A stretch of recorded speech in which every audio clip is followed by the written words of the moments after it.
정부가 대통령 주재로 비상경제 민생대책회의를 열고 코로나19 피해 소상공인 지원 방안을 발표했습니다. 대출을 장기간 나누어 갚을 수 있게 돕고 일부는 감면해 주기로 했습니다. 정재우 기자가 보도합니다.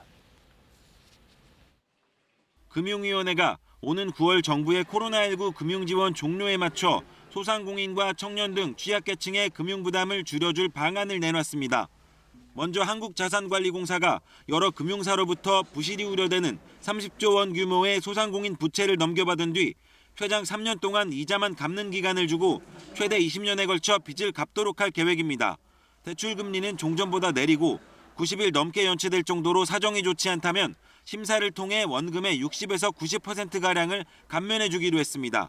또 신용보증기금을 통해 연 7%가 넘는 고금리 대출 가운데 8조 7천억 원가량을 저금리 대출로 전환해 줄 방침입니다. 나머지 대출금은 최장 1년 동안은 이자만 내고 5년 동안 나눠 갚을 수 있도록 할 계획인데 10월 이후에도 갑자기 대출을 회수하는 일 없이 90% 이상이 다시 만기를 늘리거나 상환을 연기할 수 있도록 하겠다고 설명했습니다.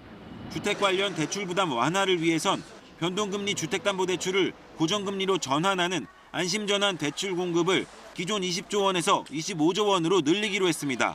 저소득 청년층에는 추가로 금리를 0.1%포인트 깎아줍니다. 전세대출 이자 부담을 낮춰주기 위해 주택금융공사의 저금리 전세대출 보증 한도를 기존 2억 원에서 4억 원으로 늘립니다. 특히 청년층에 대해선 신용회복위원회의 신속 채무조정 특례 프로그램을 신설해 1년 동안 한시적으로 운영하게 됩니다. 기존 지원제도에선 신청 자격에 못 미치는 채무자라도 이자 감면, 상환 유예 등의 채무 조정을 지원할 계획입니다. KBS 뉴스 정재우입니다.